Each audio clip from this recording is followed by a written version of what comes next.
and I'm going to be doing a chat with me video about my study abroad year. I went to the north region part of Spain, so a city called Salamanca. It's in like the northeast region called Castile y Leon. I went there to do my study abroad year at the University of Salamanca, and I wanted to kind of do a chat with me video about how my study abroad year went, since I know I've kind of been making it a part of my personality now that I went to Spain for my year abroad. But I feel like I'd love to kind of just do a sit with me chat videos. I feel like I've not gone into the full detail about how my year abroad experience was, so obviously this was my chance to do so. So here we are now. Hold on. Isn't there something you should tell us first? Don't forget to like, comment and subscribe so you'll be able to keep up with us and see what other videos are going to come out from Niza. But from now, let's get on with the video.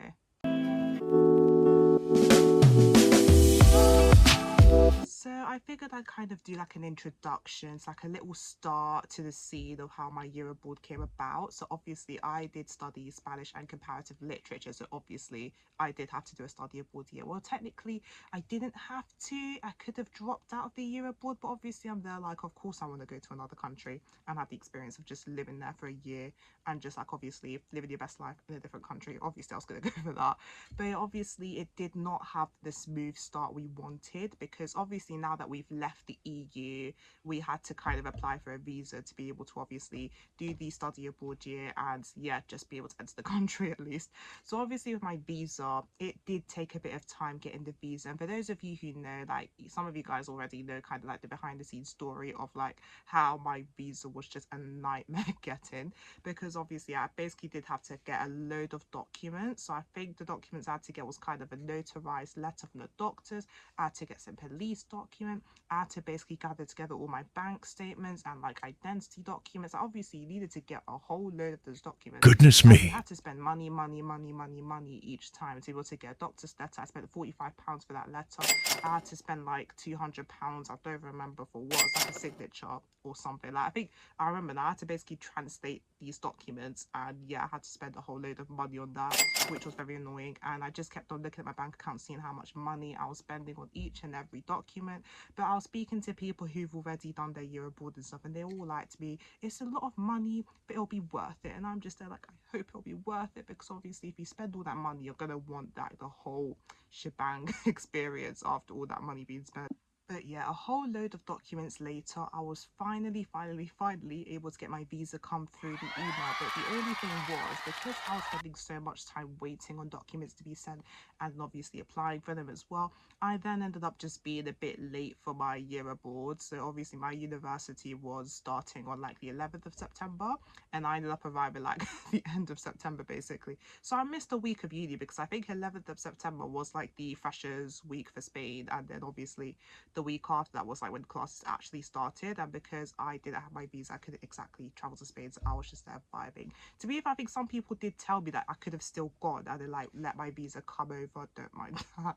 So I Well, that was a bit clumsy, wasn't it, Mariam? think I could have still gone and obviously waited for my visa to still like come over to Spain, but obviously I would have rather just know I have the visa and then just travel after, so I could just be a bit like, yep, we have our visa, everything's all sorted. But yeah, of course we did have to have a late start, and me being me, for those of you who know me, you know that I'm someone who sometimes arrives early, but most of the time arrives late to like outings and stuff like that. So of course this was on bad for me that I was a week late to arrive to uni. So that was my start to the year abroad. It was very kind of just, yeah, it was just a late start. But yeah, we're gonna get into how I found my first ever semester. So yeah, fast forward to when I did manage to, alhamdulillah, finally arrive in Spain. I managed to arrive to my accommodation. Of course, I did arrive quite late to my accommodation as well. I don't know why being late is on ban for me, but it was just because of circumstances that we could not control. Sure, it was Mariam. So yeah, we did end up arriving basically at night time to my accommodation. When I said I'd arrive like in the afternoon, like 2 o'clock or something, I don't know what happened with that. But yeah, oh well. So yeah, obviously I arrived to my accommodation late. Next day I went straight into uni, because for me it's like, you know, it's like you get FOMO, and especially because I was at a year abroad and I missed the first week of classes, I was pretty much like, yeah, I need to get into classes and catch up and find out everything I missed. So I needed to find that out. So obviously that's how I ended up coming to classes the next day. And yeah, so obviously I went to my first ever class that was taught in Spanish, and considering the fact that the last time I did Spanish was GCSE stage, I didn't do it for A level, And then I went back to a uni, so I started as a beginner, and obviously I was in a whole classroom where everyone was all like native speakers, and the teacher obviously was just talking really quickly in Spanish. I was just sat there. I just really sat right at the back, and obviously, you know, you get that kind of load of obviously, you know, you don't really know anyone in the class. You're just there a bit like, why did I come here? Why am I here? Why did I just stay back in my uni and just kind of chill and stuff like that? Like, I then generally did get, I can't talk. Cat's got your tongue, Mariam. I genuinely, yeah, as I was saying, I genuinely was just kind of the feeling the why am I here kind of vibe. Because you know, when you just kind of are just sat there, you know, when you're in an uncomfortable situation, you're just going to overthink and overthink and overthink. And that's what I was just thinking to myself, like, why am I actually here? Like, what am I doing here and everything? But we did manage to finally get into it a bit more. But of course, whilst my accommodation was doing like some welcome social, like some event to get everyone like talking and stuff, I was literally just holed up in my room, listening to the music from my room and just trying to like catch up on the content. So obviously it was not a fun start for me, but we do end up getting there. It is a process. Like literally the beginning, it is just like a process because you're just in a whole new country, you're having to get used to a whole new language. Obviously for me, like I don't fully know Spanish like that, so that's why literally I was just trying to use like the bit of Spanish I did know to like communicate with people. And it was lucky because obviously you did get people who were like really patient and like they would actually like try to listen to you and understand what you were saying. But then there were others, of course, who were a bit impatient. They were a bit like, so what are you trying to stay here? And yeah, they were just a bit like more impatient. So obviously I'm sorry, I'm just trying to think of what to say. She's just a But yeah, I girl. feel like it was good in the long run because you know you can actually say like you did that experience, like you managed to survive, like getting used to a whole new language and a whole new culture and everything. So that was one good part of the year abroad. So that is definitely something like literally at the beginning you can't like romanticize and be like, yeah, you're gonna just jump straight in and just get into the experience. Obviously it's gonna take a bit of like teething, like you have to get used to it a bit, but it does get better though. It does get better. Also guys, we have to say that this weather is literally giving me Spain vibes right now because literally every time I film this I have to take a break just to like try cool myself or something because it's just way too hot for us. Like, I just think to myself, how on earth did I survive Spain and then here this weather's literally just nearly defeating me. I don't know how we're doing it, but you have to be a survivor for the YouTube grind. Anything for the YouTube grind. So after a whole semester in Spain, of course came the Christmas holidays, and that's when pretty much I could just return. And I feel like I basically just, another part of my year explored experience was basically me just going from London to home to I got that wrong, from Spain to home, to from Spain to home, from Spain to home, and vice versa and everything. So I basically just had, you know, because before I could honestly say I've never done a solo flight by myself. Like the only time I traveled was obviously with family, but then this time I could actually say I did manage to go on a plane by myself. I went from Spain, from home to London. Why am I getting these? It's the heat, guys. We're gonna blame this on the heat. I hope this So time we you get it so we right. went from home to Spain by ourselves, and then vice versa for like holidays and stuff. So I always came home for the holidays because obviously it would have been a bit like, what am I gonna do there? Well, yeah, I was just a bit like, what am I going to do there? I may as well just come home and chill and everything. So it definitely was nice coming home. I think a lot of my friends were all just shocked at the fact that I went to another country because obviously it is on brand for me. It's like, you know, you want to try new things, get out of your comfort zone and all that. But a year abroad, I think not, because none of us have ever done a year abroad. Like all of my other friends, they all did like straight 3-year courses. So the fact that I did a year abroad, obviously every time I came back, they always just wanted to know the stories, like they wanted to know the whole experience and everything. So it was just nice being able to come back and catch up. And it felt really nice to just be at home because sometimes when you're in Spain, as much as it is nice, you're getting that experience, sometimes you just want that feeling of home. And then with obviously communicating with family and friends, you did that through the phone. You couldn't really see them face to face as I always did when I was home. So it definitely was nice just kind of coming home, getting that sense of familiarity back, getting the sense of food back from home. Because in Spain, I had to cook for myself and also get used to the fact that the food in Spain is very different from the food in the UK. So that's why I think coming home, I always just had to grab a couple seasonings with me. I had to just grab a couple of homely stuff just so it would kind of just be more or less the same experience, really. And now we can say we're back in semester 2. So after the Christmas holidays, of course, I returned back to Spain to do my second and final semester. And I feel like second semester, I feel like that's when the year abroad did start to get that bit better for me, because I feel like because of after a whole semester of hearing Spanish, of speaking Spanish and all of that, I feel like I just got a lot more used to the language and the culture and everything. So I feel like second semester definitely was slightly more of a glow up for me. And it was definitely interesting seeing how Spanish students were a bit more embarrassed when it came to English. Like whenever I did speak to a lot lot of Spanish students, they were all just telling me that they felt like embarrassed when they spoke English, because obviously English isn't their strong language. Like Spanish is literally like mother tongue. They're going to be able to speak it like that and everything. But with English, it was a bit more, it was kind of like odd to them to be speaking a different language. And obviously that was how I felt when I spoke Spanish. I was I feel like a bit of an imposter speaking Spanish. So it was definitely interesting just kind of being able to have kind of like that level of commonality.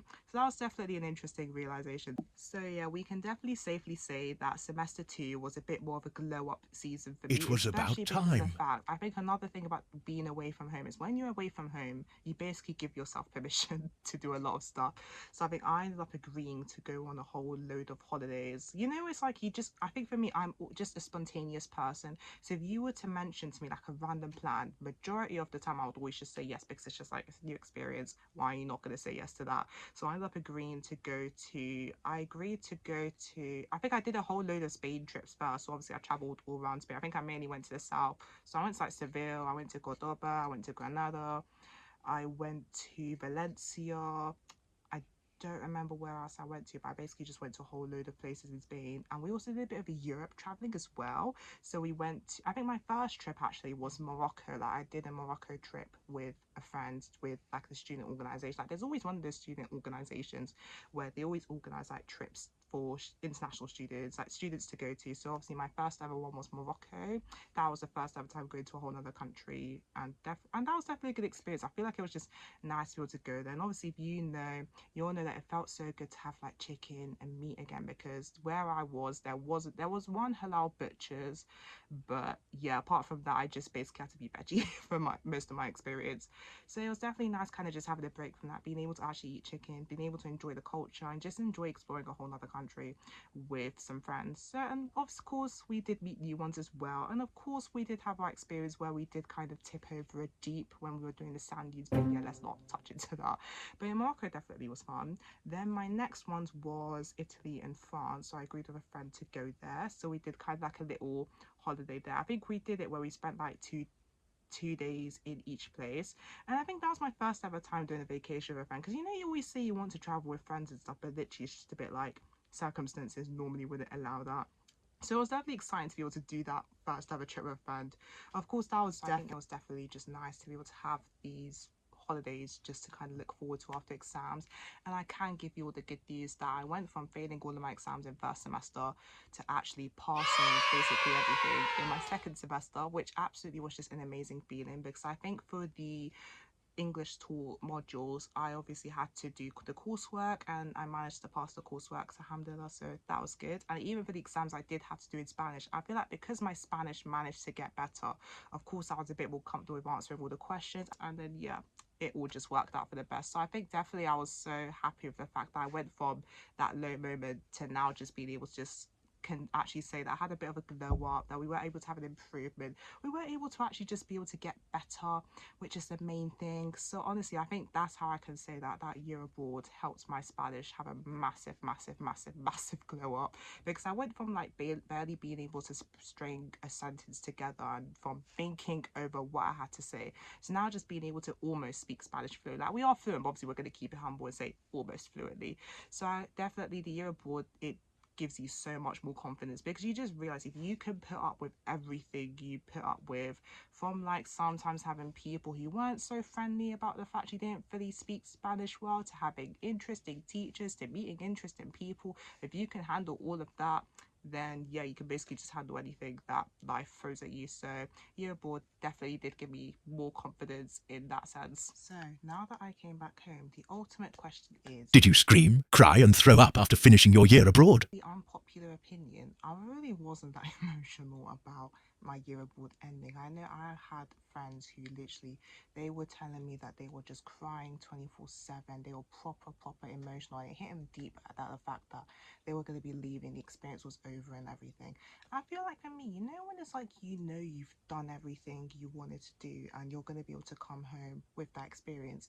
So for me, I was kind of more grateful, and I was proud of the fact that I actually got through that entire year, because it definitely was not an easy one. It had its ups and downs, but I think think I was more just like grateful, happy that I did manage to get through. And I think I was happy that I was coming back home as well, because I think obviously I was missing family and friends, obviously. So naturally, I was kind of excited to like come back home and just be able to chill and just be able to like reminisce about the year abroad. But I think definitely there are going to be so many moments and so many highlights I'm going to miss. Like, I met some incredible people out there. This is like a cliche phrase, but Jenny, I always think that if I never went to Salamanca, I would not have met the people I would have met, and I would not have had the experiences that I've had. So I think definitely I was more like grateful, and I was just feeling like very full, and I think I was just ready to just kind of go back home. Like, obviously I was gonna miss it, and it was emotional, but I wasn't like just crying like tears of sadness, that kind of thing.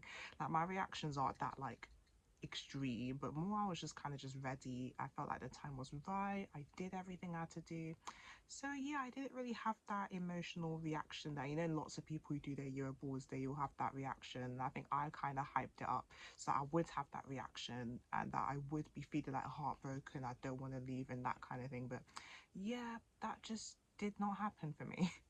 But yeah, thank you so much for listening to my video. Please stay tuned for Khadijah's video, which will be coming out sometime this week. I can't remember the dates because this heat is just making all the dates just blur together for me. But yeah, stay tuned for more content coming out from us. And until then, see you in the next one. Bye-bye.